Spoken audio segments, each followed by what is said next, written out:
Philippe, bonsoir. Oui, bonsoir. Donc on est ici chez Nuance, est-ce que vous pouvez vous présenter? Oui, je suis donc Philippe Jean Renaud, je suis responsable marketing à Nuance, responsable des solutions vocales embarquées, mobiles, pour la région Europe, Moyen-Orient. D'accord. Donc Nuance, est-ce que vous pouvez nous parler un petit peu des activités Nuance dans le mobile, en particulier depuis les acquisitions de Tegic et de VST? Alors Nuance a toute une série de solutions sur le mobile. Avec l'intégration donc de Tegic, on se met maintenant, positionne comme on offre des solutions donc, dans l'entrée de texte et tout ce qui est extension de rentrée de texte, par exemple la recherche de contenu sur le téléphone en utilisant une interface simplifiée comme celle qu'offre donc le T9.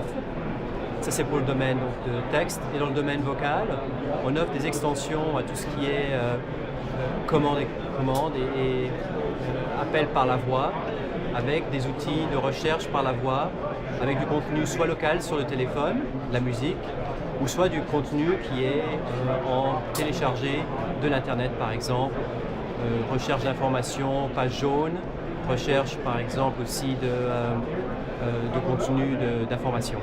D'accord. Les acquisitions ont boosté les activités dans le mobile pour Nuance?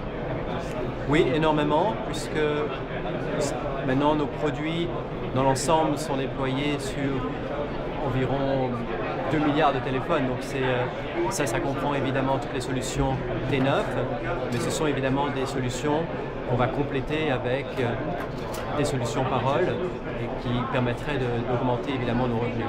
D'accord.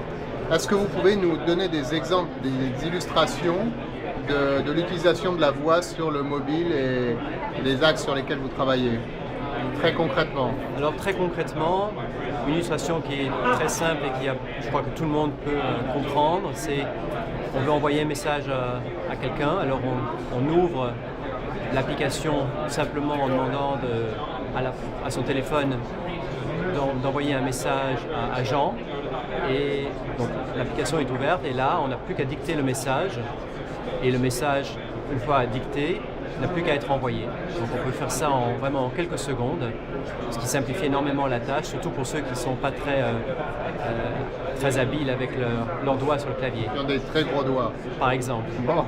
Et quelle langue vous supportez?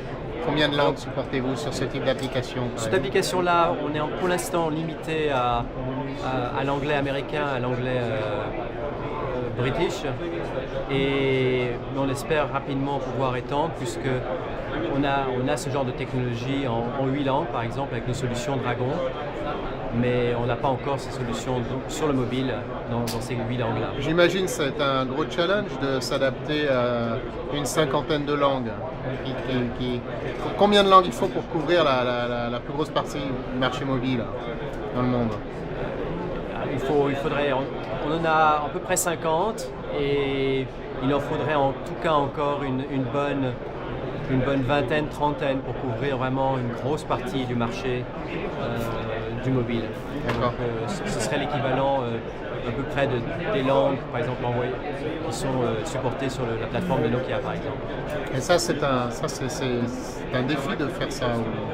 Évidemment, toute langue requiert un investissement puisqu'il faut collecter ces données, des données vocales, pour créer des modèles acoustiques, et il faut aussi créer un modèle linguistique pour chacune de ces langues.